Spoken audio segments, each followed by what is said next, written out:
வணக்கம். எங்களுடைய ஆக்கள் இந்த வெள்ளைக்காரனை தூக்கி பிடிக்கிறதுல பெரிய கில்லாடிகளாக இருக்காங்க. ஒரு ஒரு எஜமானனுக்கு எப்படி ஒரு சர்வெண்ட் வேலை செய்கிறதோ அதை மாதிரி பல பேர் அந்த அந்த வெள்ளைக்காரனை தாண்டி ஒரு யோசிக்க முடியாமல் இருக்கணும். அவன் எப்போவுமே வெள்ளைக்காரன்டா நல்லவன், வெள்ளைக்காரன்டா நியாயமானவன், நீதிவான், தர்மகர்த்தா, மனித உரிமைகளை பற்றி கதைக்கிறான், என்ன சொல்கிறது, ஒவ்வொருத்திட்ட ஃப்ரீடம் ஆஃப் ஸ்பீச் அதை பற்றி கதைக்கிறான், ஒவ்வொரு நாட்டிலையும் எல்லா பொதுமக்களுக்கு எல்லாம் ரைட்ஸ் கொடுக்கணும், அப்படி இப்படின்லாம் கதைக்கிறான்ட்டு வாங்க. சரியும், இவங்க எல்லாரும் அப்படி தான். அந்த வெள்ளைக்காரனை தாண்டி இவையால் சிந்திக்கவே இல்லாது. வெள்ளைக்காரன் எப்படியாச்சும் அந்த என்ன சொல்கிறது, அந்த ஒட்டுண்ணி மாதிரி வெள்ளைக்காரனோட ஒட்டி கொண்டு இருந்தால் நாங்கள் எப்படியாச்சும் தப்பிடுவோம், வாழ்ந்துருவோம் என்ற மாதிரி ஒரு சிந்தனையில் தான் இருக்கணும். ஆனால் உண்மையாக வெள்ளைக்காரன் ஏதோ நீதி நியாயம் ஒன்றுக்காக ஒரு காலமே செய்யப்பட்டதில்லை. அவன் எப்போவுமே தனக்கு ஏற்ற மாதிரி தான் செயல்பட்டு போகிறான். அது உங்களுக்கு ஒரு மக்கள் கையில் கொடுக்குற மாதிரி கொடுக்குறது. ரைட்டோ, இப்போ அந்த பலஸ்தீனில் ஹமாஸ் இயக்கம் இருந்தது. அப்போ இயக்கமாக இருக்க இவங்க சொன்னாங்க, நீங்கள் ஜனநாயக வழியில் கட்சியில் கேட்டு ஒரு வாக்கடிமையில் வெல்லுங்கோ, வெண்டா அப்புறம் உங்களோட நாங்கள் சமாதானம் காய்க்கிறோம் வேண்டாங்க.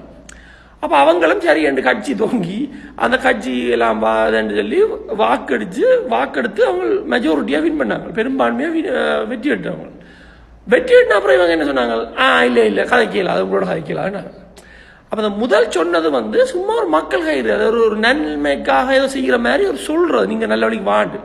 ஆனால் அவங்களுக்கு ஏற்கனவே தெரியும், வந்தாலும் கொடுக்க மாட்டாங்க, கொடுக்கக்கூடாதுன்றது அவங்க திண்ணமாக இருக்கிறாங்க, கதைக்கக்கூடாதுன்றது திண்ணமாக இருக்காங்க.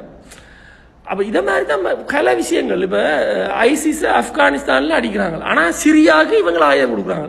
இதே ஆப்கானிஸ்தானுக்கு ஆயுதம் கொடுத்ததே இவங்களாம் முதல்ல, அமெரிக்கா தான். ரைட்.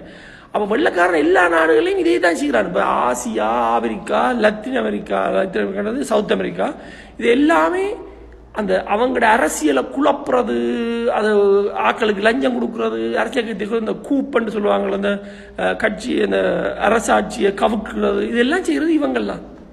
இப்போ கிட்டல ஹெய்ட்டியில் ஒருத்தர் வந்தவர், ஒரு உண்மையாக ஹெய்ட்டி பூர்வக்குடி, அவர் கருப்பினம் இனத்தவர். அவர் இந்த ஹெய்ட்டிக்காக நல்ல திட்டங்கள் எல்லாம் கொண்டு வந்தவர், செய்ய போகிறோம், மக்கள் பெரும் எதிர்பார்ப்போடு இருந்தது.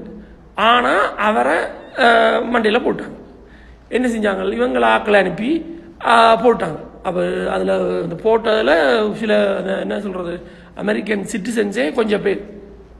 அப்போ இப்படியான ஆட்கள், இப்படியான வேலைகளை இவங்கெல்லாம் செய்கிறது, வெனிசுவேலாவில் செய்கிறது, இப்படி பிரேசிலில் செய்கிறது, இப்படி எல்லாம் பல இடங்களில் இவங்க செய்கிறது. தெரியும், இது இப்போ நேரத்தில் வெள்ளைக்காரன் தாங்கினதே இருந்து செய்து கொண்டு தான் இருக்கிறான்.